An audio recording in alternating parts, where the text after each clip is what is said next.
Salut les cracottes, salut les biscottes. Donc pour ceux qui n'auraient pas suivi l'histoire du VTT, je roulais avec un YT GFC de 2019 que j'avais acheté neuf à l'époque. Donc c'est la version comp en carbone et le triangle arrière en alu. Et sur ce vélo, j'ai fait quelques modifications, comme on peut le voir dans une certaine vidéo. Et j'ai rajouté, même j'ai remplacé énormément de pièces dessus. Et en fait, j'avais fait un deuxième vélo en pièces qui dormait dans le garage. Donc j'ai décidé de vendre le vélo d'origine complet pour récupérer l'argent que j'avais investi en fait. Et en fait acheter à côté un cadre nu pour monter toutes mes pièces que j'avais à côté. Et donc j'ai choisi le cadre du Commencal Meta version TR pour trail. Pourquoi? Parce qu'en fait il reprend à peu près la même géométrie que le GFC. Et aussi il reprend aussi quasiment tous les standards du GFC, donc boîtier de pédalier, jeu de direction, etc. Sauf la tige de selle qui a un diamètre un peu plus élevé, mais ça c'est pas un souci.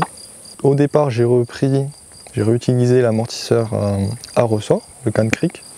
Sauf que le problème c'est que la géométrie, la cinématique du cadre du Meta, elle n'est pas très progressive, donc en fait je talonnais assez souvent.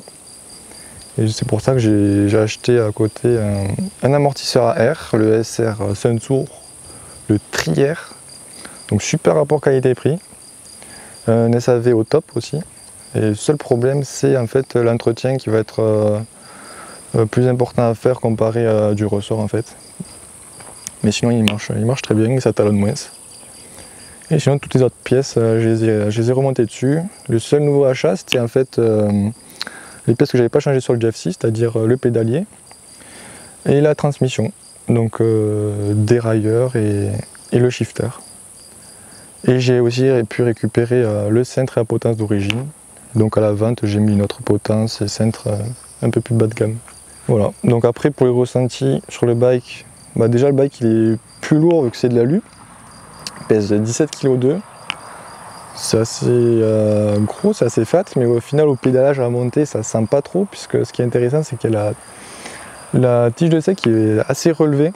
Du coup je suis bien assis à monter et il pompe pas, donc ce pédalage est assez efficace. Et après en descente je le trouve plus joueur que le GFC, donc je m'amuse encore plus, c'est cool.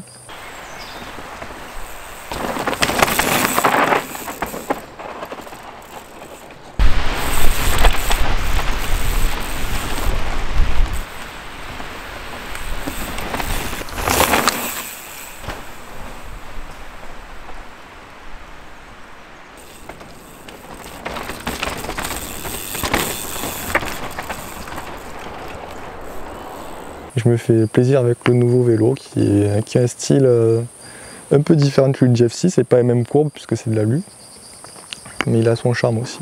Donc il y a certaines personnes qui disaient que ça servait à rien d'acheter un GFC pour changer toutes les pièces dessus, autant acheter directement à la carte.